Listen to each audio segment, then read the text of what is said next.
Hello बच्चों, क्या हाल चाल। Welcome to number X classes. बच्चों, मैं क्लास 10th आईसीएससी बोर्ड का प्रीवियस ईयर क्वेश्चन पेपर से कुछ क्वेश्चन का मैं सॉल्यूशन कराऊंगा, जिससे कि आपका कॉन्सेप्ट में थोड़ा सा और ज्यादा क्लियरिटी आ जाएगी। ठीक है, चलिए आइए देखते हैं पहला इस क्वेश्चन का सॉल्यूशन।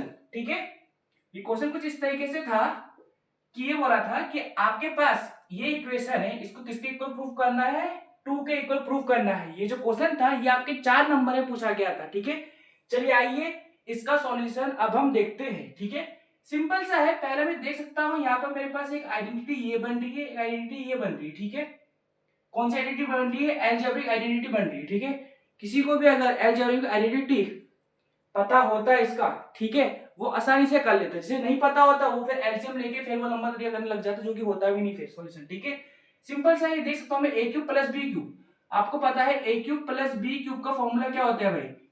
ए प्लस बी, ठीक है, A square plus B square minus A B. ठीक है, सिमिलरली अगर मैं A cube minus B cube का फॉर्मूला निकालता हूं, वो होता है मेरे पास ए माइनस बी, ठीक है, A square plus B square plus A B. ठीक है, यहीं पर ये क्वेश्चन खत्म हो गया। ठीक है, अगर मैं इसको लू sign cube A plus cos cube ए, ठीक है, ये बस ए हो गया बस बी हो गया। पहला फॉर्मूला लगाऊंगा तो क्या क्या हो जाएगा? Sign A plus cos A, फिर ब्रैकेट के अंदर फिर sign square A plus cos square ए, ठीक है, माइनस साइन ए कॉस ए। ठीक है, इसको मैं और सिंप्लीफाई करूंगा तो मेरे पास कुछ इस तरीके से बन जाएगा, साइन ए प्लस कॉस ए। ये आपको पता है ये क्या होगा, 1 के equal, then 1 minus sign A cos B multiply में। ठीक है, आपका इसका वैल्यू तो भाई ये बन गया। ठीक है, आप क्लियरली देख सकते हैं। ठीक है, इसका वैल्यू मेरे पास ये बन गया।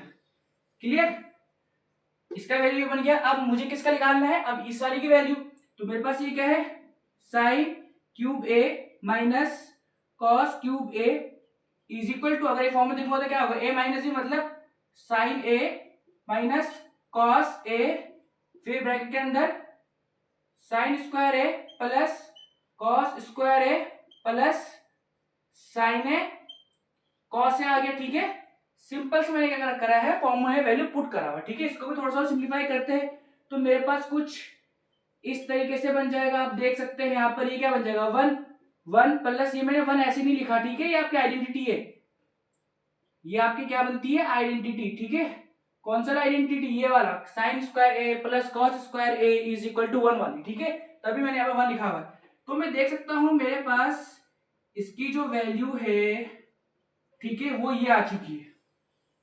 क्या आ चुकी है? ये आ चुकी है। ठीक है, चलिए आइए अब इसका जो वैल्यू है, ठीक है, अब पुट करते हैं। ठीक है, आप इसकी वैल्यू ना ध्यान रखना ये। ठीक है, इसकी वैल्यू मैं क्या करता हूँ, साइड में लिख देता हूँ। ठीक है, साइन क्यूब ए, ठीक है, प्लस कॉस क्यूब ए की जो वैल्यू निकाली थी वो मैंने ये निकाली। ठीक है, क्या निकाली थी, साइन ए प्लस कॉस ए, ठीक है, 1 माइनस साइन ए कॉस ए। ठीक है, देन मैंने ये sign cube A minus cos cube ए की जो वैल्यू निकाली थी वो निकाली थी sign A minus cos A 1 plus sine A cos ए। ठीक है, ध्यान रखना। ठीक है, क्योंकि मैं इसे मिटा रहा हूं। ये जो यार जो क्वेश्चन था ना, इसमें एलजेब्रिक आइडेंटिटी का ही खेल था। ठीक है, जिसे आइडेंटिटी पता होता है वो आसानी से क्वेश्चन बना लेता। ठीक है, अब मैं इसके जगह में वैल्यू पुट कर देता हूं। मेरे पास क्वेश्चन इस तरीके से था, sine cube A plus cos cube A upon sine A plus cos A plus sine cube A minus cos cube A upon sine A minus cos A is equal to 2 हो गया। अब आपने देखा था पहले मैंने इसको प्रूव कराया था, इसकी वैल्यू इधर रख देता हूं। ठीक है, इसकी वैल्यू क्या रख सकता हूं मैं, ये रख सकता हूं, तो मैं ये वैल्यू यहां पर रख देता हूं। ठीक है, तो मेरे पास इस तरीके से हो जाएगा, sign A plus cos A, फिर ब्रैकेट के अंदर चल जाएगा 1 minus sign A cos A upon, इधर आ जाएगा मेरे पास साइन ए प्लस कॉस ए। ठीक है, देन प्लस इसके जगह में मैं क्या लिख सकता हूं, वही जो आप देख सकते हैं यहां पर, साइन ए माइनस कॉस ए, ठीक है, देन ब्रैकेट के अंदर 1 plus sine A cos A, then इसके नीचे साइन ए माइनस कॉस ए, ठीक है, किसके को प्रूव करना है, 2 के, ठीक है। ये देख सकते हो लाइन लाइन टर्म में कट जाएगा, मल्टीप्लाई में है, ये भी कट जाएगा। इसको जब मैं सिंप्लीफाई करूंगा तो मेरे पास कुछ इस तरीके का टर्म बन जाएगा, आप क्लियर देख सकते हैं यहाँ पर, ठीक है।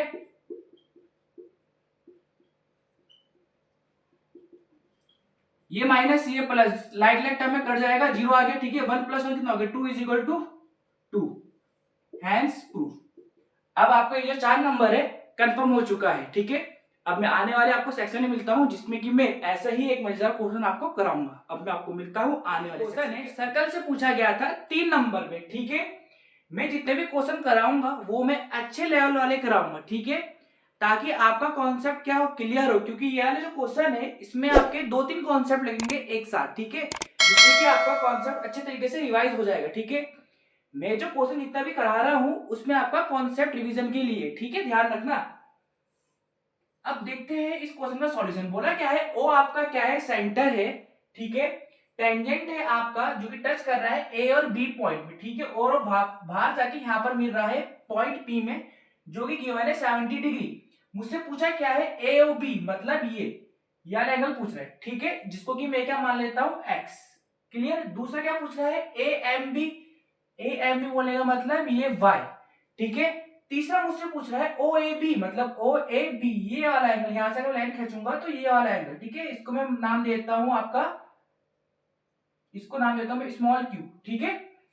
अगर ये क्वेश्चन कम नंबर में आया होता, डायरेक्ट पूछा होता, तो फिर मैं डायरेक्ट फॉर्मूला लगा देता। क्या करता मैं इधर इधर में 90 प्लस थीटा अपॉन 2 कर देता, इसको मैं कर देता 180 माइनस थीटा कर देता, जो कि आपका थीटा फिर ये होता, डायरेक्ट निकाल देता, फिर मजे से हो जाता, ठीक है।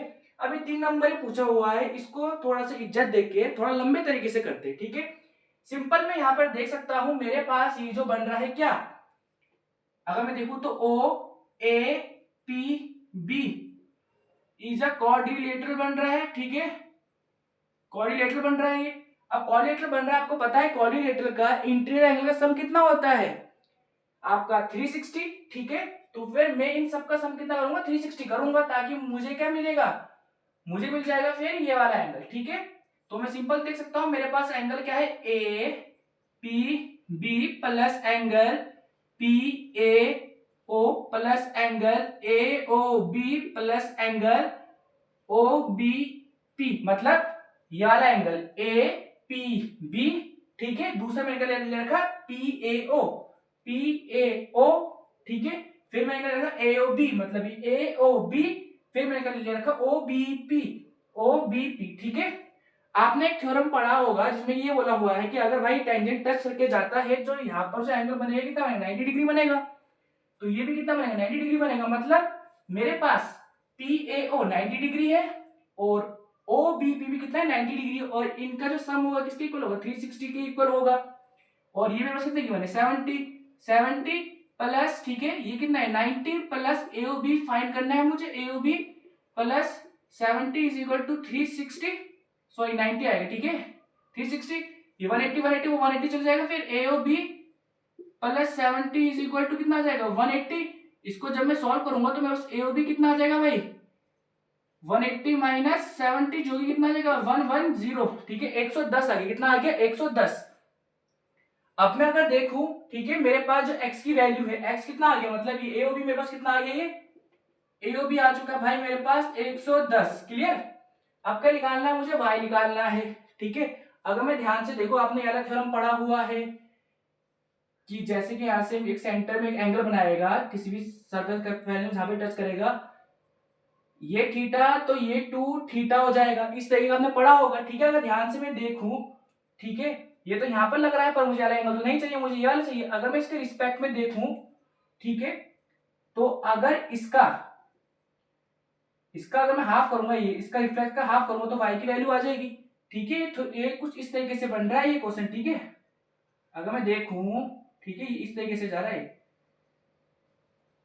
ये जो 2 थीटा होगा तो ये कितना होगा, थीटा होगा, ठीक है। उसका मैंने थोड़ा सा उल्टा टाइप का कर रहा है फॉर्मूला, ठीक है, ये हो गया। अब मुझे इसकी वैल्यू चाहिए। अगर मैं देखूं तो x का रिफ्लेक्स मेरे पास ये है, ठीक है। अगर मैं देखूं, ठीक है, रिफ्लेक्स ऑफ एंगल AOB मेरे पास क्या होगा 360 माइनस 110, ठीक है। कितना 360 माइनस 110, अगर मैं इसका जब सॉल्यूशन करूंगा तो मेरे पास कितना आ जाएगा, ये मेरे पास आ जाएगा 250, कितना आ गया, ये मेरे पास आ जाएगा कितना लगभग 250 के आसपास आ गया। अगर मैं देखूं मेरे पास 2y की वैल्यू कितनी आ रही है 250, देन पहले मेरे पास y की वैल्यू कितनी आ जाएगी 250 अपॉन 2। अगर मैं इसको इससे डिवाइड करूंगा तो y की वैल्यू कितनी आ जाएगी मेरे पास y इज इक्वल टू 125, कितना आ गया 125, कितना आ गया 125, ठीक है। अब मैं आपको मिलता हूं आने वाले सेक्शन के अंदर जिसमें कि मैं OAB आपको निकालना बताऊंगा, ठीक है। अब मैं आपको मिलता हूं बच्चों। अब हम इसका थर्ड पार्ट देखते हैं, ठीक है। आपने इसका दो पार्ट का तो सॉल्यूशन देख लिया है, ठीक है। अब थर्ड पार्ट वाला बचा हुआ है, ठीक है। अगर मैं ध्यान से देखूं तो मुझे किसकी वैल्यू फाइंड करनी है OAB की, मतलब OAB मतलब इस Q की वैल्यू फाइंड करनी है। अगर मैं देखूं तो मेरे पास ये OBB रेडियस है और OAB रेडियस है, मतलब ये दो साइड इक्वल है। अगर मैं यहाँ पर सिंपलिसिटी के लिए ट्रायंगल बनाऊंगा तो कुछ इस तरीके का ट्रायंगल बनेगा, आप देख सकते हैं, ठीक है। ये O हो गया, ये A हो गया और ये B हो गया। मुझे इसकी वैल्यू फाइंड करनी है OAB, मतलब ये Q की वैल्यू फाइंड करनी है। और आपने भी इसकी वैल्यू कितनी निकाली है 110 AOB की, ठीक है।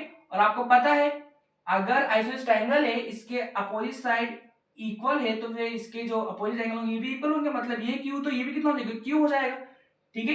इसी का कॉन्सेप्ट में लगाऊंगा, ठीक है। मैं बोल सकता हूं जो मेरा ट्रायंगल OAB है, ठीक है, ये क्या है मेरा आइसोस्केलेस ट्रायंगल, ठीक है।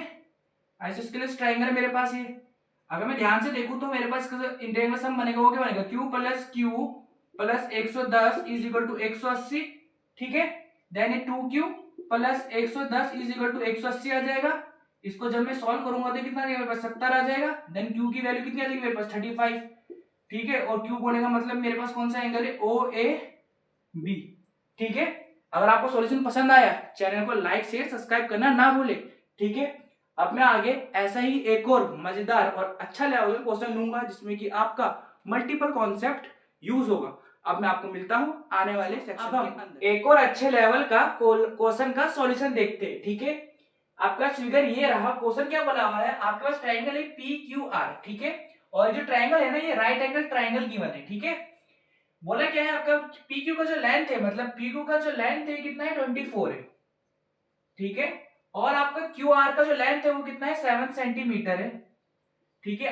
और बोला क्या है यहां से 90 डिग्री, और बोला क्या है आपको रेडियस फाइंड करना है इस सर्कल का, ठीक है। अब मुझे क्या फाइंड करना है रेडियस, मतलब ये मुझे ये फाइंड करना है, यहां से भी रेडियस होगा यहां से भी रेडियस होगा, एक ही बात है वो, ठीक है। अब मैं क्या कर रहा हूं यहाँ पर ये एक्चुअल में डायग्राम ना एक ही पॉइंट में टच करा हुआ होगा, ठीक है। मतलब ये जो यहाँ पर टच करेगा इसका नाम दे दिया मैंने A, यहाँ पर नाम मैंने क्या दे दिया B, ठीक है। और यहाँ पर क्या नाम दिया C नाम दे दिया, क्लियर। ये टेंजेंट है, मतलब कि यहाँ पर एक पॉइंट में टच कर रहा है, ठीक है। ये बस छू के नहीं कर रहा है PQ, ये टेंजेंट है। इस तरीके का आपके पास फिगर एक गिवन था, क्लियर। यहाँ पे मैंने थोड़ा सा मॉडिफिकेशन कर दिया आपको समझाने के लिए। अब ध्यान से देखो तो राइट एंगल ट्रायंगल है, मुझे फाइंड क्या करना है रेडियस फाइंड करना है, जो कि मेरे पास ये रहा, इसको मैं एक बार x मान लेता हूँ, ठीक है, क्लियर। और रेडियस है तो सब जगह से मतलब सेम होगा सर्कल के सर्कमफेरेंस से, मतलब ये भी x तो ये भी x, क्लियर। इतना समझ में आ गया। अब अगर मैं देखूं, ठीक है, मुझे x की वैल्यू फाइंड करनी है रेडियस की, ऐसे तो मैं इसको निकाल नहीं सकता, ठीक है। मुझे मतलब कुछ ना कुछ रिलेशन चाहिए साइड्स के उसमें, तभी जाके ये होगा। अगर मैं फिगर को ध्यान से देखूं तो राइट एंगल ट्रायंगल बन रहा है, ठीक है। मैं क्या करता हूँ हाइपोटेनस निकालता हूँ, ठीक है। और फिर अब आगे देखना मैं हाइपोटेनस से किस तरीके से इन सबको रेट करूंगा, ठीक है। मुझे ये हाइपोटेनस चाहिए, ठीक है, जिसको कि मैं क्या मान लेता हूँ y मान लेता हूँ, ठीक है। और मैंने अपने ट्रिग्नोमेट्री वाले चैप्टर में, ठीक है, जो मैंने CBSE बोर्ड का कवर कराया था उसमें मैंने पाइथागोरन ट्रिपलेट कराया था, जिसमें कि मैंने बोलता 7, 24 और 25 का कॉम्बिनेशन बनता है, जिसमें कि आपका y क्या हो जाएगा 25 हो जाएगा। डायरेक्ट भी कर सकते थे, ठीक है, पर अब ये थोड़ा ज्यादा मैंने पूछा गया था, थोड़ा सा इसे भी इज्जत दे देते हैं, ठीक है। थोड़ा सा इसको स्टेप वाइज करते हैं, ठीक है। अगर मैं देखूं मेरे पास ये जो है एक राइट एंगल ट्रायंगल है, ठीक है, कौन सा ये PQR, क्लियर। पाइथागोरस थ्योरम लगाऊंगा तो मतलब y का स्क्वायर इज इक्वल टू ये परपेंडिकुलर का स्क्वायर प्लस 7 का स्क्वायर, ठीक है। जब आप इसको देखोगे, ठीक है, इनका स्क्वायर को जब आप ऐड करोगे तो 625 क्लास से बन जाएगा। जब इसको आप सॉल्व करोगे तो आपके पास 25 बन जाएगा, क्लियर। y की वैल्यू कितनी कितनी आ गई मेरे पास 25। चलो अब इसके जगह में 25 लिख देता हूं, ठीक है। अगर मैं ध्यान से देखूं यहाँ पर, तो मैंने बोल दिया एक ही पॉइंट में टच करके जा रहा है, मतलब ये इस तरीके से जा रहा है, ठीक है। अगर मैं क्लियर देखूं तो ये बस एक टेंजेंट बन रहा है, इस तरीके से एक सर्कल है, ठीक है। यहाँ से एक पॉइंट ए मान लिया, ठीक है, ये पॉइंट मैंने बी मान लिया और ये पॉइंट क्यू मान लिया। ये जो है टेंजेंट है, ठीक है, और इनका लेंथ क्या होगा, इक्वल होगा, ठीक है। ये आपका थ्योरम है, ये दो क्या है, लेंथ इक्वल हो गया, ठीक है, मतलब ये इसके इक्वल हो गया, क्लियर। और मैं ध्यान से देखूं तो मेरे पास ये क्या बन रहा है, स्क्वायर बन रहा है, ठीक है। मैं बोल सकता हूं, ठीक है, ये जो है मेरे पास O A Q B is a square, ठीक है, जिसका कि मैं साइड को क्या मान लेता हूं, एक्स मान लिया, ठीक है। मतलब मेरे पास जो है क्यू ए, ठीक है, वो मेरे पास क्या हो जाएगा, एक्स हो जाएगा, और मेरे पास क्यू बी क्या हो जाएगा, एक्स हो जाएगा। क्यों हुआ आपको पता ही है, थ्योरम से मैंने हो गया, ठीक है। ये एक्स तो देन ये भी एक्स, क्लियर। अब मैं ध्यान से देखूं तो मैंने क्या बोलता, मुझे रिलेशन बनाना है इसके साथ, जरा रिलेशन बना दे, ठीक है। अगर मेरे पास ये पूरा 24 है और ये इतना एक्स है, ये कितना होगा बचा हुआ मेरे पास, ये मेरे पास हो जाएगा 24 माइनस एक्स, ठीक है, क्लियर। और यहां से लेके यहां तक ये पूरा 25 है, कितना है, 25 है, तो ये मेरे पास क्या हो जाएगा, 25 माइनस एक्स, क्लियर, ठीक है। एक मिनट, रुको रुको, यहां से लेके यहां तक कितना मेरे पास 25 है, ठीक है, कितना है, 25 है, और ये दोनों भी टेंजेंट है तो ये दोनों भी इक्वल होंगे, तो ये कितना हो जाएगा मेरे पास 24 माइनस एक्स होगा, ठीक है। ये भी क्या है, यहाँ पर टच करेगा। अब मैं यहाँ पर देखूं तो मेरे पास यहाँ से क्या तक एक्स है, और यहां से लेके यहां तक कितना है मेरे पास 7 है, तो ये कितना हो जाएगा पार्ट 7 माइनस एक्स, क्लियर। और ये दोनों भी टेंजेंट है तो ये कितना हो जाएगा 7 माइनस एक्स, क्लियर। मैं ये बोल सकता हूं कि मेरे पास, अगर यहाँ पर मैं लिख रहा हूं, ठीक है, देखिए मेरे पास क्यू आर जो है वो मेरे पास कितना है 7 है, और मुझे पता है क्यू आर बना कैसे, क्यू आर बना हुआ एक्स प्लस बी आर की मदद से। देन मेरे पास बी आर की वैल्यू कितनी हो जाएगी 7 माइनस एक्स, और मुझे पता है, क्या पता है, मुझे पता है बी आर जो है वो इक्वल है मेरा आर सी के, मतलब आर सी में कितना हो जाएगा 7 माइनस एक्स हो जाएगा, क्लियर। सिमिलरली अगर मैं यहाँ पर देखूं, इस वाले सेक्शन में मुझे पता है मेरे पास क्यू पी जो है वो कितना है 24 है, ठीक है। क्यू पी बना कैसे, एक्स प्लस ए पी से बना हुआ है, ठीक है। क्यू पी देख सकते हैं आप, क्यू पी है मेरे पास, ये मेरे पास A P plus A Q से बना हुआ है, ठीक है। और मैंने ए क्यू क्या मान लिया, एक्स मान लिया, और देन मेरे पास 24 हो गया ये, ठीक है। देन मेरे पास जो एपी हो जाएगा वो कितना होगा 24 माइनस एक्स, और मुझे पता है एपी किसके इक्वल है, एपी इक्वल किसके होगा मेरा, ये पीसी के, ठीक है। तो ध्यान से देखो जो मेरे पास पी आर है वो कितना है 25 है, और पी आर बना कैसे है पीसी प्लस, ठीक है, और C R is equal to 25, clear. अब ध्यान से मैं देखूं तो पीसी मेरे पास कितना है, ठीक है, एक मिनट, ये आपका बनेगा पीसी प्लस सी आर, हाँ। अगर मैं ध्यान से देखूं तो मेरे पास पीसी कितना बन रहा है, पीसी मेरे पास बन रहा है यहाँ पर, ठीक है, पी आर, हाँ, पीसी मेरे पास कितना बन रहा है 24 माइनस एक्स, ठीक है, प्लस सी आर मेरे पास कितना बन रहा है 7 minus X is equal to 25, clear. इन दोनों को जब मैं ऐड करूंगा तो मेरे पास 31 माइनस 2x आ जाएगा इज इक्वल टू 25, ठीक है। अब जब मैं इसको सॉल्व करूंगा तो मेरे पास क्या बन जाएगा, माइनस का 6 इक्वल टू माइनस का 2x, then x equal to कितना बन जाएगा मेरे पास 3, ठीक है, 3 सेंटीमीटर। तो आपका रेडियस कितना आएगा 3 सेंटीमीटर आएगा। यार जो क्वेश्चन था ये ज्यादा नंबर में पूछा गया था, ठीक है, इसमें आपका मल्टीपल कॉन्सेप्ट यूज हो रहा है, और आपका रेडियस कितना आ गया है 3 सेंटीमीटर। अगर आपको सॉल्यूशन पसंद आया है चैनल को लाइक शेयर सब्सक्राइब करना ना भूले। इसके बाद में थोड़ा इजी क्वेश्चन लेता हूँ, ठीक है। अब मैं आपको मिलता हूँ आने वाले सेक्शन। चलिए आइए बच्चों, अब हम थोड़ा सा इजी क्वेश्चन करते हैं, ठीक है। देन इसके बाद हम वही वैसे टाइप के क्वेश्चन करेंगे जो थोड़ा हाई ऑर्डर थिंकिंग वाला होगा, ठीक है। चलिए आइए देखते हैं इसका सॉल्यूशन। ये भी जो क्वेश्चन है ये आपके पेपर में अक्सर 2 से 3 नंबर में पूछा जाता है, ठीक है। चलिए आइए देखते हैं इसका सॉल्यूशन। मुझे बोला क्या था कि जो x अपॉन ए है वो इक्वल है y अपॉन बी के और इक्वल है z अपॉन सी के। मुझे प्रूफ क्या करना है, मुझे प्रूफ ये दोनों टर्म को क्या करना है इक्वल प्रूफ करना है। अगर ध्यान से देखो इन सबका रेशियो क्या आपस में इक्वल है, देन फिर इन सबका रेशियो कॉमन टर्म के इक्वल लिख सकता हूँ, ठीक है, जिसको कि मैंने क्या मान लिया k मान लिया। अगर मैं k के रिस्पेक्ट में देखूंगा तो x अपॉन a किसके इक्वल होगा k के, देन x की वैल्यू कितनी आ जाएगी मेरे पास a के, ठीक है। सिमिलरली मेरे पास y की वैल्यू क्या आ जाएगी b के, ठीक है। सिमिलरली जेड की वैल्यू क्या आ जाएगी, सी की आ जाएगी। बस अब इसकी वैल्यू क्या करो, यहाँ पर पुट करो और आपका ये दोनों टर्म इक्वल आ जाएंगे। ठीक है, चलिए ये पुट करके देखते हैं। ठीक है, मेरे पास क्या था, ये एक्स स्क्वायर था। ठीक है, X square upon A square plus Y square upon B square plus Z square upon C square is equal to X Y upon A B plus Y Z upon B C plus X Z upon A C. ठीक है, चलिए आइए value put कर देते हैं। ठीक है, जब मैं एक्स में क्या रख सकता हूँ, ए के रख सकता हूँ, मतलब ए के का स्क्वायर अपॉन ए स्क्वायर। ठीक है, प्लस वाई के जगह में क्या रख सकता हूँ, बी के का whole square upon B square, और जेड के जगह में क्या रख सकता हूँ, सी के का whole square upon C square is equal to X और वाई के जगह, एक्स के जगह में क्या है मेरे पास ए के, वाई के जगह में क्या है मेरे पास बी के। ठीक है, अपॉन ए बी प्लस इसके जगह में मेरे पास क्या है, वाई के जगह में बी के। ठीक है, आप यहाँ पर देख सकते हैं। ठीक है, मैं वहीं से वैल्यू रख रहा हूँ, मल्टीप्लाई में जेड की जगह में मेरे पास क्या हो जाएगा, C K upon B C plus X की जगह में क्या है मेरे पास ए के। ठीक है, जेड की जगह में मेरे पास क्या है, सी के अपॉन ए सी। हो गया, जरा इसका सब सॉल्यूशन देखता हूं मैं जब इधर। ठीक है, अब देखो ए स्क्वायर इंटू के स्क्वायर हो जाएगा। ठीक है, ए स्क्वायर इंटू के square upon A square plus B square के स्क्वायर अपॉन बी स्क्वायर बन जाएगा। ठीक है, यहाँ से। ठीक है, फिर यहाँ से आपका बन जाएगा सी स्क्वायर के अपॉन के सी स्क्वायर के square upon C square is equal to, इसको जब मैं सॉल्व करूंगा तो ए बी इंटू के स्क्वायर, ए बी इंटू के स्क्वायर। ठीक है, देन ए बी था आपका, देन आपके पास ये बन जाएगा बी सी के square upon B C plus इसके बाद है सी ए के स्क्वायर अपॉन सी ए। ठीक है, क्लियर। इससे कट जाएगा, इससे कट जाएगा, इससे कट गया, ये भी कट गया, ये भी कट गया, ये भी कट गया। मेरे पास क्या बच रहा है, के स्क्वायर प्लस के स्क्वायर प्लस के स्क्वायर इक्वल टू के स्क्वायर प्लस के स्क्वायर प्लस के स्क्वायर। इसको जब मैं सॉल्व करूंगा तो 3 के स्क्वायर इज इक्वल टू 3 के स्क्वायर। ठीक है, क्या है, हैंस प्रूफ। आपको इतना ही करना था। ठीक है, अब आपका इस क्वेश्चन से भी नंबर कंफर्म हो चुका है। अब मैं आपको मिलता हूं आने वाले सेक्शन। आइए बच्चों, अब हम एक और क्वेश्चन का सॉल्यूशन देखते हैं। यार जो क्वेश्चन है ये आपके बोर्ड एग्जाम में 4 नंबर में पूछा गया था। ठीक है, चलिए आइए इसका सॉल्यूशन देखते हैं।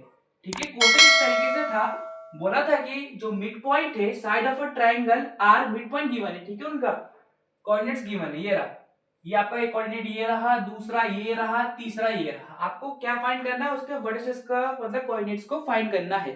ठीक है, अगर मैं चाहता तो इसको डायरेक्ट कर सकता था। कैसे, मैं ऐसा कर देता, क्या करता, ए इसको और इसके कोऑर्डिनेट को ऐड करता, देन इस वाले से माइनस कर देता, आपका एक कोऑर्डिनेट आ जाता वर्टेक्स का। ठीक है, देन फिर इसको और इसको ऐड करता, देन उससे माइनस कर देता। ठीक है, देन आपका ये दूसरा आ जाता। इस तरीके से मैं निकाल सकता था डायरेक्ट। ठीक है, लगभग 1 मिनट के अंदर। पर चक्कर क्या है, ये 4 नंबर पूछा हुआ है। ठीक है, थोड़ा सा इसको तरीके से करते हैं। ठीक है, थोड़ा सा लंबा मेथड जाएगा। ठीक है, मैंने क्या करा, एक ट्रायंगल मान लिया इस तरीके से। ठीक है, लो 4 नंबर का क्वेश्चन है, तभी फिर इसको मैं तरीके से कर रहा हूँ। इस तरीके से करना जैसे मैं कर रहा हूँ। ठीक है, नहीं तो शॉर्टकट तरीका भी है इसका 1 मिनट के अंदर आंसर निकालने के लिए। तो मैं ए का कोऑर्डिनेट, बी का कोऑर्डिनेट, सी का कोऑर्डिनेट नहीं पता, तो मैं इसका कोऑर्डिनेट क्या मान लेता हूँ अपनी मर्जी से, x1 y1, बी की जगह मैं मान लेता हूँ x2 y2, सी की जगह मैं मान लेता हूँ x3 y3। ठीक है, देन इसके बाद इसका जो मिड पॉइंट है इसको मैं मान लेता हूँ जरा -3 और 2। ठीक है, इसको मिड पॉइंट को मान लेता हूँ 1 और -2, और इसके मिड पॉइंट को मैं मान लेता हूँ 4 और -5। ठीक है, ध्यान रखना है ये डायग्राम मैंने रफली बना रखा है। ठीक है, अब ये जो है इसके मिड पॉइंट का नाम देता हूं मैं, थोड़ा सा इसका नाम दे देता हूं मैं P, इसका नाम देता हूं Q, इसका नाम देता हूं मैं R। क्लियर। और आपको पता है कि कोऑर्डिनेट ज्योमेट्री से कि अगर मेरे पास मिड पॉइंट गिवन है, ठीक है, मिड पॉइंट गिवन है, ठीक है, मैंने क्या करा, A B point, A B मेरे पास एक लाइन है, लाइन सेगमेंट है, इसके पॉइंट है मेरे पास P, ये मिड पॉइंट है, ये मेरे पास x1 है, y1 है, ये मेरे पास x2 है, ये मेरे पास y2 है। ठीक है, तो आपको मिड पॉइंट के उससे पता है आपको कि इसका जो कोऑर्डिनेट होगा x प्लस x2 अपॉन 2। ठीक है, इक्वल टू इसका जो कोऑर्डिनेट होगा इसके इक्वल होगा, जो ये कितना है 3,2। ठीक है, जो कि इसका x होगा 3। ठीक है, देन x प्लस x2 मेरे पास कितना हो जाएगा -6। ठीक है, then similarly x plus sorry y plus y two मेरे पास क्या हो जाएगा upon two is equal to किसके 2 के equal, then y plus y two मेरे पास कितना हो जाएगा 4। ठीक है, इसको 1 मान लो, इसको 2 मान लो। ठीक है, सिमिलरली फिर मैं इसके लिए देखूंगा AC के लिए। ठीक है, सिमिलरली मैंने किसके लिए देखा AC के लिए देखूंगा मैं। AC मेरे पास ये क्या है x1, ये मेरे पास y1, C मेरे पास कितना है x3, y3 एक पॉइंट मेरे पास ये रहा मिड पॉइंट जो कि Q है जिसका कोऑर्डिनेट क्या है 4,5। क्लियर। अगर मैं देखूंगा तो मिड पॉइंट थ्योरम वही x प्लस x2 सॉरी ये x3 upon 2 is equal to 4, x1 plus x3 is equal to 8 हो जाएगा, इक्वेशन नंबर 3 मान लो। ठीक है, सिमिलरली y प्लस y2 आपका आ जाएगा कितना 10 आ जाएगा, इक्वेशन नंबर 4 मान लो। ठीक है, देन फिर आप यार लाइन ले लो BC वाला लो, देन इसमें x2 प्लस x3 मेरे पास कितना आ जाएगा 2 आ जाएगा, इक्वेशन नंबर इसको कितना मानना है 5 मान लो। ठीक है, देन मेरे पास y2 प्लस y3 कितना आ जाएगा माइनस का 4 आ जाएगा, इक्वेशन नंबर 6 मान लो। कितना मान लो इक्वेशन नंबर 6। ठीक है, अब मैं आपको मिलता हूँ आने वाले सेक्शन के अंदर जिसमें कि मैं इन इक्वेशंस का वैल्यू निकालूंगा। अब मैं आपको मिलता हूँ आने वाले सेक्शन के। आइए बच्चों, अब हम इन इक्वेशन का सॉल्यूशन देखते हैं। ठीक है, पहले हम x की वैल्यू फाइंड करते हैं। ठीक है, अगर मैं देखूं मेरे पास x ये रहा यहाँ पर है, ठीक है यहाँ पर है और यहाँ पर मैं क्या करता हूँ इन तीनों इक्वेशन को ऐड कर देता हूँ। ठीक है, मैं लिखता हूँ ऐड। ठीक है, 1 3 एंड 5 को मैं ऐड करूंगा तो मेरे पास कुछ इस तरीके से बन जाएगा ये 2 x1 x2 x3 is equal to कितना है मेरे पास -6 प्लस 8 प्लस 2। इसको जब मैं सॉल्व करूंगा तो मेरे पास ये बन जाएगा 2 x1 plus x2 plus x3 is equal to कितना 10 में से 6 गया बचा कितना 4, तो मेरे पास x1 plus x2 plus x3 मेरे पास कितना आ गया 2 आ गया। ठीक है, कितना आ गया मेरे पास 2 आ गया। ठीक है, अगर मैं यहाँ पर ध्यान से देखूं तो मेरे पास x1 प्लस x2 कितना है माइनस का 6, इसके जगह मैं क्या माइनस का 6 plus x3 is equal to 2। Then फिर मेरे पास x3 की वैल्यू कितनी आ जाएगी, x3 की वैल्यू आ जाएगी मेरे पास x3 इज इक्वल टू ठीक है 2 प्लस 6, तो x3 की वैल्यू मेरे पास कितनी आ जाएगी 8। कितनी आ जाएगी 8, x3 की वैल्यू 8 आ गई है। ठीक है, अब देखो x3 कहां पर है, x3 मेरे पास यहाँ पर है। ठीक है, तो फिर मैं यहाँ पर पुट कर देता हूँ मेरे यहाँ पर पुट x3 वैल्यू इन कौन सा इक्वेशन, इक्वेशन नंबर 5। तो मेरे इक्वेशन नंबर 5 को इस तरीके से था x2 प्लस x3 की वैल्यू कितनी है 8 इज इक्वल टू कितना है 2, देन x2 की वैल्यू कितना आ जाएगी मेरे पास माइनस का 6। ठीक है, अब मुझे किसकी वैल्यू फाइंड करनी है x1 की।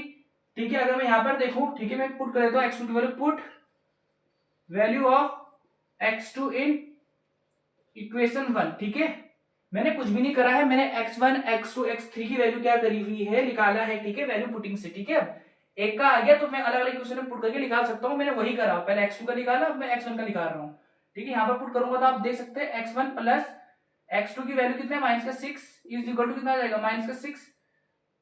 ठीक है, ये उधर जाके प्लस हो जाएगा। ठीक है, तो मैं x1 की वैल्यू कितनी आ जाएगी 0। ठीक है, आप देख सकते हैं मेरे पास x1 x2 और x3 की वैल्यू कितनी आ चुकी है। ठीक है, x1 की 0 आ चुकी है, x2 की -6 और x3 की वैल्यू आ चुकी है मेरे पास 8। ठीक है, ये वैल्यू ध्यान रखना। ठीक है, अब मैं निकालता हूं आपके y की वैल्यू। ठीक है, चलिए आइए अब देखते हैं y की वैल्यू हम किस तरीके से निकाल सकते हैं।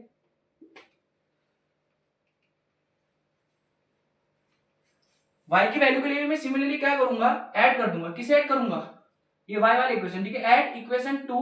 ठीक है, 4 एंड 6 को मैंने क्या करा ऐड करूंगा, ऐड करूंगा तो मेरे को इस तरीके से बन जाएगा y1 y2 y3 is equal to ठीक है 10 प्लस 4 14, 14 माइनस 4 कितना है 10 आ गया। ठीक है, तो आपका x y1 y2 y3 की वैल्यू कितनी आ जाएगी 5 आ जाएगी। ठीक है, x y1 प्लस y2 की वैल्यू कितनी है, y1 प्लस y2 की वैल्यू 4 है, देन y3 आपके पास कितना आ जाएगा 1 आ जाएगा। ठीक है, y3 1 कहां पर यहाँ पर। ठीक है, y3 1 यहाँ पर रख दो तो y1 की वैल्यू कितनी आ जाएगी फिर आपकी 9 आ जाएगी इसी तरीके से। ठीक है, फिर आपकी y2 की वैल्यू चाहिए तो y इसकी वैल्यू पुट कर दो इधर। ठीक है, तो y2 plus 1 is equal to -4, then y2 की वैल्यू कितनी आ जाएगी माइनस का 5 आ जाएगा। ठीक है, आपके पास x1 x2 y1 y2 की वैल्यू आ गई। ठीक है, अगर मैं a का कोऑर्डिनेट देखूं तो a मेरे पास क्या है x1 y1 और x1 की वैल्यू कितना है 0 और y1 की वैल्यू कितना है मेरे पास 9। ठीक है, और मैं b की वैल्यू देखूं तो क्या हो जाएगा x2 y2, ठीक है। x2 की वैल्यू कितनी है मेरे पास -6, और मेरे पास y2 की वैल्यू कितनी है मेरे पास -5, ठीक है। देन मेरे पास c की वैल्यू चाहिए x3, y3, x3 मेरे पास कितना आ रखा है, x3 आ रखा मेरे पास 8, y3 मेरे पास कितना आ रखा है, y3 मेरे पास आ रखा है 1, ठीक है। y3 आ रखा 1, ये आपका कोऑर्डिनेट निकल चुका है वर्टिसेस का, ठीक है। अब आपका 4 नंबर यहाँ से भी कंफर्म। अब मैं आपको मिलता हूँ आने वाले बच्चों। अब हम एक और क्वेश्चन का सॉल्यूशन देखते हैं। यह जो क्वेश्चन है आपके बोर्ड एग्जाम में 4 नंबर में पूछा गया था, ठीक है। चलिए आइए इसका सॉल्यूशन देखते हैं। बोला क्या था, एक पर्सन 24,000 रुपए क्या कर रहा है, ठीक है, इन्वेस्ट कर रहा है, ठीक है, इन 50 रुपए शेयर में, ठीक है, एट 4% डिस्काउंट, ठीक है। और उसको डिविडेंड कितने का मिल रहा है भाई, 10% का मिल रहा है 1 साल बाद। फिर उसने क्या करा, उसको बेच दिया 65 के रेट में, ठीक है, जितना भी उसके पास शेयर होगा, नंबर ऑफ शेयर। देन उसने क्या करा हुआ, उसको इन्वेस्ट करा क्या जोड़ के, जो उसको डिविडेंड मिला है पहले वाले में, ठीक है। फिर उसने क्या करा, उसको जो नॉमिनल वैल्यू था वो कितने का था, 100 का था, ठीक है, और उसका मार्केट वैल्यू कितने का मिला, उसको 70 का, ठीक है। और उसको डिविडेंड कितना मिला, 11% का। और पूछा गया पहला पार्ट कि डिविडेंड के बीच में मुझे चेंज फाइंड करना है, मतलब दूसरा वाला और पहले वाले के बीच की डिविडेंड की जो डिफरेंस। देन क्या पूछा हुआ है, कितना इंक्रीज हो रखा है उसके रिटर्न्स में, ठीक है। चलिए आइए अब इस क्वेश्चन को हम लोग डायरेक्ट सॉल्व करते हैं, ठीक है, तब आपको अच्छे तरीके से समझ में आएगा, ठीक है। इस बंदे ने जो इन्वेस्टमेंट करा हुआ है, ठीक है, टोटल इन्वेस्टमेंट जो करा हुआ है वो करा हुआ है लगभग आपका 24,000 के आसपास, ठीक है। और इसके पास जो है, ठीक है, नॉमिनल वैल्यू जो है वो कितने का मिल रहा है, ₹50 का, ठीक है। और कितने का डिस्काउंट मिल रहा है, 4% का डिस्काउंट मिल रहा है। इसका मतलब आपका जो मार्केट वैल्यू होगा वो मतलब कम होगा नॉमिनल वैल्यू से, ठीक है। Market value is equal to nominal value minus nominal value में कितना का डिस्काउंट मिल रहा है भाई, 4% का। नॉमिनल वैल्यू 50 माइनस 50 इंटू 4% जब मैं निकालूंगा, ठीक है, तो लगभग आपका मार्केट वैल्यू जो आएगा 48 रुपीज के आसपास को मिलेगा, ठीक है। इतना पता लग गया है। अब बोला क्या है कि भाई ये उसका डिविडेंड कितना है, 10% का मिल रहा है, ठीक है। अब मुझे क्या नहीं गिवन है, नंबर ऑफ शेयर्स गिवन नहीं है, ठीक है। नंबर ऑफ शेयर्स निकालने के लिए एक फॉर्मूला होता है, आपको पता है, नंबर ऑफ शेयर्स, ठीक है, वो होगा मेरे पास total investment upon market value. Total investment कितना है इसका, 24,000 का, ठीक है। मार्केट वैल्यू है कितने का इसका, 48 का। जरा 12 के टेबल से काट देते हैं, ठीक है। 12 2 जा 0 जा 0 जा 0 जा, ठीक है। ये आपका चल जाएगा 12 4 जा, ठीक है। देन अभी 4 5 जा 0 जा 0 जा। तो फिर इसके पास जो नंबर ऑफ शेयर्स आ रहा है ना, ठीक है, कितना इसके पास 500, क्लियर। अब मैं इसका डिविडेंड निकाल सकता हूं, ठीक है। अब आपको पता है डिविडेंड निकालने का फॉर्मूला क्या होता है, ठीक है, नंबर ऑफ शेयर्स, ठीक है, number of shares multiply by rate of dividend, dividend का रेट मल्टीप्लाई बाय आपका नॉमिनल वैल्यू, ठीक है। डिविडेंड इसको मैं 1 मान रहा हूं, ठीक है, डिविडेंड 1। इसका नंबर ऑफ शेयर्स कितना है, 500 है, ठीक है। डिविडेंड का रेट कितना है भाई, 10% का रेट मिल रहा है भाई, ठीक है। नॉमिनल वैल्यू कितना है इसका, 50 का। इसको जरा सॉल्व कर लेते हैं, ठीक है। अगर मैं इसको सॉल्व करूंगा तो मेरे पास इसका जो वैल्यू मिल रहा है डिविडेंड का, वो मुझे लगभग मिल रहा है आपका 500 मल्टीप्लाई 50, तो मुझे लगभग कितना मिल रहा है, ये 2500 के आसपास मिल रहा है डिविडेंड 1, ठीक है। कितना मिल रहा है, 2500 के आसपास। अब मैं मिलता हूं आपको आने वाले सेक्शन के अंदर। देन मैं क्या करता हूं, फिर आपका नंबर ऑफ शेयर्स और जो डिविडेंड है इसको ऐड करके सेकंड डिविडेंड निकालता हूं, ठीक है। अब मैं आपको मिलता हूं आने वाले सेक्शन। बच्चों आपने पहले वाले सेक्शन में देखा कि मैंने नंबर ऑफ शेयर्स निकाल लिया और मैंने डिविडेंड 1 निकाल लिया, ठीक है। अब आगे का खेल देखते हैं, ठीक है। आगे क्या करा इस बंदे ने, अपने क्या करा, इसने शेयर्स को क्या करा, बेच दिया, ठीक है। कितने में बेचा, 65 में बेचा, ठीक है। अब उसके पास नंबर ऑफ शेयर्स कितने थे, 500, ठीक है। चलिए आइए देखते हैं, ठीक है, इसको कितना मिला, ठीक है। सोल्ड शेयर्स को इसको कितना मिला, ठीक है। अब इसके पास नंबर ऑफ शेयर्स कितने थे, 500, ठीक है। बेचा कितने का इसने, 65 में। जरा इसको मल्टीप्लाई करते हैं, जरा कितना बनता है देखते हैं। 0 0 25 का 2, तो आपके पास इतना इसमें बेचा, ठीक है। इसका शेयर्स है वो इतने में बिका, ठीक है, 32,500 में। अब हुआ क्या है, इसने अपना क्या ऐड कर दिया, डिविडेंड भी ऐड कर दिया। क्या क्या ऐड कर दिया इसमें, डिविडेंड भी ऐड कर दिया D1। तो 32,500 में 2,500 भी ऐड कर लेते हैं तो लगभग मेरे पास कितना बन जाएगा, ये 35,000 के आसपास। ठीक है, तो इसने क्या करा, टोटल जो इसने पैसा लगाया, ठीक है, इन्वेस्टमेंट कितना करा फिर दूसरे उसमें, ठीक है, टोटल इन्वेस्टमेंट, ठीक है, कितने का करा इसने, 35,000 का करा। ठीक है, दूसरे शेयर में, ठीक है, जब से लगाया। अब इसमें जो क्या है, मेरे पास जो नॉमिनल वैल्यू है वो कितना है मेरे पास, ₹100। ठीक है, और मेरे पास मार्केट वैल्यू कितना है मेरे पास, ₹70। ठीक है, अब मुझे क्या फाइंड करना है, फिर चेंज फाइंड करना है। ठीक है, डिविडेंड के पीछे मतलब इसका भी डिविडेंड निकालना पड़ेगा। अब मेरे पास यहाँ पर टोटल इन्वेस्टमेंट है। ठीक है, पहले से कई जगह पैसे लगाए, ठीक है, देन उसमें उस शेयर को बेचा, देन उसने क्या करा, डिविडेंड भी ऐड करा। ऐड करने के बाद उसने ये पैसा दोबारा लगा दिया। अब दूसरा जो शेयर खरीदा है, कितना खरीदा है, कितने नंबर ऑफ शेयर, वो नहीं पता।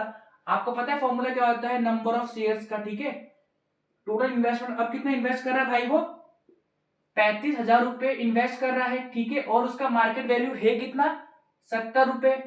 तो कितना है, 0 से 0 कैंसिल आउट, ये कितना आएगा, 500 के आसपास। अभी भी वो कितने नंबर ऑफ शेयर्स खरीद रहा है, 500 ही खरीद रहा है। ठीक है, नंबर ऑफ शेयर्स कितना खरीद रहा है, वो अभी भी 500 ही खरीद रहा है। ठीक है, क्लियर। अब मैं निकालता हूं डिविडेंड 2, वही नंबर ऑफ शेयर्स कितना है, 500।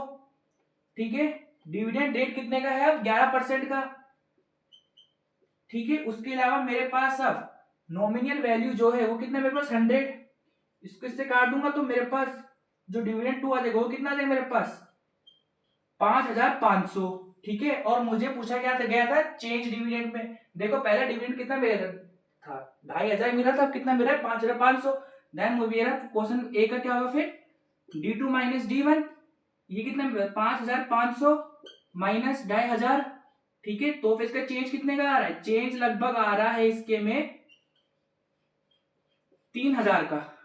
ठीक है, अब मैं आपको मिलता हूं आने वाले सेक्शन में जिसमें कि मैं परसेंटेज निकालूंगा। ठीक है, अब मैं आपको मिलता हूं आने वाले बच्चों। अब हम इसका लास्ट पार्ट का सॉल्यूशन देखते हैं। ठीक है, अब हमें क्या निकालना है, परसेंटेज इंक्रीज इन रिटर्न। अब भाई उसका जो रिटर्न है उसमें कितने परसेंट की मतलब इंक्रीमेंट हुआ है। ठीक है, हम देख सकते हैं पहला डिविडेंड उसको इतना मिल रहा था, दूसरा उसको इतना मिला। अब देख सकते हैं कितने का इसको मतलब इंक्रीज हुआ है, 3,000 का इंक्रीज हुआ है। ठीक है, तब फिर मेरे पास जो परसेंटेज इंक्रीज होगा, ठीक है, वो होगा आपका चेंज। ठीक है, कितना चेंज आया है अपॉन जो उसका ओरिजिनल इन्वेस्टमेंट था। ठीक है, मल्टीप्लाई बाय 100। ठीक है, चेंज कितने का आया है भाई, 3,000 का। ठीक है, इन्वेस्ट कितना करा था भाई वो, इतने का, मल्टीप्लाई बाय 100। ठीक है, 0 से 0 कैंसिल आउट, 0 से 0 कैंसिल आउट, ठीक है, 0 से कट जाएगा। ठीक है, देन इसको और आगे करते हैं जरा सॉल्व। तो 2 जा 5 इसको जब मैं सॉल्व करूंगा तो लगभग ये आ जाएगा मेरा 125% के आसपास। ठीक है, जो परसेंटेज ऑफ इंक्रीज हो रखा है वो कितना हो रखा है, 12.5% के आसपास। ठीक है, अब मैं आपको मिलता हूं आने वाली है बच्चों। अब हम एक और क्वेश्चन का सॉल्यूशन देखते हैं जो कि आपके 3 नंबर में पूछा गया था। ठीक है, क्वेश्चन इस तरीके से था कि एक पर्सन है, ठीक है, जिसने कि क्या करा हुआ है, रिकरिंग डिपॉजिट अकाउंट है उसका। ठीक है, जिसने कि डिपॉजिट करा रखा है आपका 750 पर मंथ। ठीक है, हर महीने कितना कर रहा है वो, 750 जमा कर रहा है 2 साल के लिए। ठीक है, अगर उसको 19,125 रुपया का उससे मिल रहा है, ठीक है, मैच्योरिटी के समय में, तो उसका जो रेट ऑफ इंटरेस्ट है वो कितना होगा। ठीक है, चलिए आइए सिंपल से पहले देखते हैं टोटल डिपॉजिट उसने कितना करा। ठीक है, टोटल डिपॉजिट उसने कितना करा, आपको पता है टोटल डिपॉजिट हम निकालते हैं वो कितना पर मंथ जमा कर रहा है, P इंटू एन। ठीक है, पर मंथ उसने कितना जमा कर रहा है वो 750। ठीक है, अब 2 साल में कितने महीने भाई, 24 महीने। जब आप इसको इससे मल्टीप्लाई करोगे तो आपका लगभग आ जाएगा 18,000। इसने क्या करा हुआ, 2 साल तक 18,000 जमा कराया। ठीक है, अब भाई ये जब है 18,000 जमा कर कराया इसने 2 साल में, उसको कुछ इंटरेस्ट भी मिला होगा। ठीक है, अब मुझे पता है मैच्योरिटी जो होता है वो मिलेगा मुझे टोटल डिपॉजिट प्लस इंटरेस्ट। अब मुझे इंटरेस्ट फाइंड करना है, मुझे टोटल डिपॉजिट निकाल लिया है मैंने, और मेरे पास मैच्योरिटी भी गिवन है।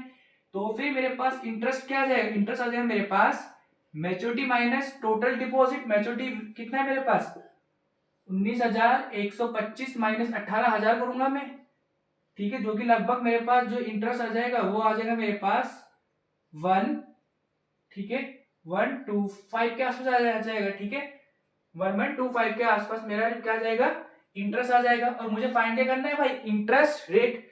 अब आपको पता है कि इंटरेस्ट का फॉर्मूला होता है क्या है, ठीक है, n प्लस 1 2 इंटू 12, ठीक है, मल्टीप्लाई बाय आपका रेट अपॉन 100 मल्टीप्लाई बाय जो आपने अमाउंट इन्वेस्ट कर रहे हैं पर मंथ P, ये होता है। अब सबकी वैल्यू रख देते हैं जरा। मेरे पास इंटरेस्ट कितना है 1125, ठीक है, ये मेरे पास कितना है n 24 महीने है, ठीक है, 24 plus 1 25 multi upon 2 into 12 multiply by rate of interest नहीं पता है मुझे, ठीक है, कितना दे रहा है 750 दे रहा है, ठीक है, जरा इसको सिंप्लीफाई कर लेते हैं, ये आपका कट जाएगा, ठीक है, ये आपका 0 से 0 कट जाएगा, ठीक है, और कुछ बच रहा है नहीं। और देखते हैं उसका 1125 is equal to 25 multiply by 75 multiply by r, ठीक है, और कुछ नहीं कट रहा है, ठीक है, एक कट जाएगा 2 जा, ठीक है, 10 कट जाएगा 5 जा। अगर आप इसको सॉल्व करोगे 1125 मल्टीप्लाई बाय 2 5 इंटू 75, ठीक है, तो आपके पास रेट लगभग आ जाएगा, इसको जब आप सॉल्व करोगे आपके पास लगभग आ जाना चाहिए 6% के आसपास, ठीक है, आपका रेट कितना आ जाएगा 6% आ जाएगा, ठीक है। अब मैं आपको मिलता हूं आने वाले सेक्शन के अंदर जिसमें कि मैं एक ऐसे ही क्वेश्चन आपको कराऊंगा। अब मैं आपको मिलता हूं। आइए बच्चों, अब हम लास्ट क्वेश्चन करते हैं। पहला क्वेश्चन हमने स्टार्टिंग ट्रिग्नोमेट्री से करा था, अब एंडिंग भी ट्रिग्नोमेट्री से ही करते हैं, ठीक है, ये आपका लास्ट क्वेश्चन है, ठीक है। इसके बाद में एक और वीडियो लाऊंगा जिसमें कि मैं अदर चैप्टर के भी कुछ अच्छे क्वेश्चन में कवर कराऊंगा, ठीक है। चलिए आइए देखते हैं इसका सॉल्यूशन। बोला क्या था कि आपके पास एक ही टर्म है, इसको किसके इक्वल करना है, सेक थीटा के इक्वल करना है, ठीक है।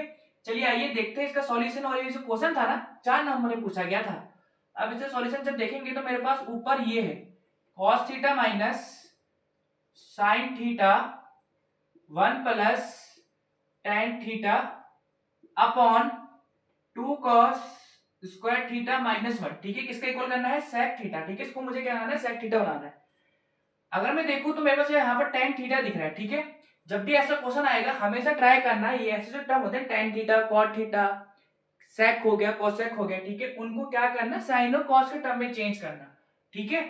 चलिए आइए इसको sin और cos के टर्म में चेंज करते हैं। मुझे पता है कि मेरे पास जो tan थीटा होता है वो होता है sin theta upon cos theta. अब इसी का ही फायदा इधर उठाते हैं, ठीक है, तो मेरे पास हो जाएगा cos theta minus sin theta, इधर हो जाएगा मेरे पास 1 plus sine theta upon cos theta, ठीक है, upon 2 cos square theta minus 1।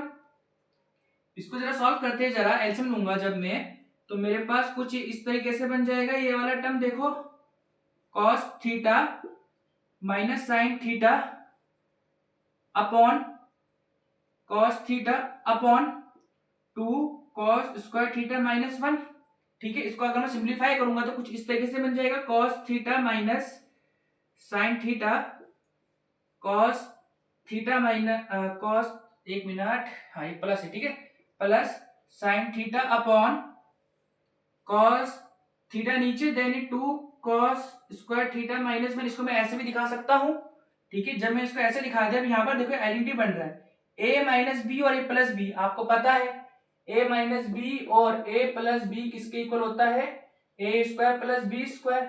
तो फिर अगर मैं इसमें लगाऊंगा तो मेरे पास ये टर्म कुछ इस तरीके से बन जाएगा cos square theta minus sine square theta upon cos theta 2 cos square theta minus 1, ये बन जाएगा, ठीक है।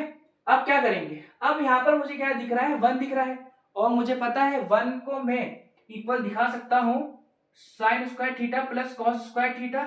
मैंने क्यों लिखा हुआ, क्योंकि मुझे 2 कॉस स्क्वायर हटाना है, ठीक है। तब फिर मैं इसकी वैल्यू जब इधर रखता हूं तो आप देख सकते हैं इसकी वैल्यू अभी तो रखता हूं तो मेरे पास 2 cos square theta minus sine square theta minus cos plus cos square theta. ठीक है, इसको जब मैं सॉल्व करूंगा तो मेरे पास कुछ ऐसा टर्म बन जाएगा फिर। ठीक है, ये कॉस स्क्वायर थीटा माइनस से मल्टीप्लाई कर दूंगा तो ये माइनस का बन जाएगा। ठीक है, cos sine square theta minus cos square theta, इससे कॉस स्क्वायर से कॉस स्क्वायर कैंसिल हो जाएगा तो 2 है तो 2 में से एक गया, बचा कितना, एक ही बचेगा। तो फिर क्या बचेगा बस कॉस स्क्वायर थीटा। ये इस तरीके से आपका बन जाएगा। ठीक है, आप देख सकते हैं यहाँ पर cos square theta minus sine square theta, इससे कैंसिल आउट, क्या बचा 1 अपॉन कॉस थीटा। आपको पता है 1 अपॉन कॉस थीटा किसके को होता है, सेक थीटा। अब आपका 4 नंबर यहां से भी कंफर्म। अगर आपको मेरा पढ़ाया हुआ पसंद आया है तो आप मेरे चैनल को लाइक से सब्सक्राइब करना ना भूलें। धन्यवाद।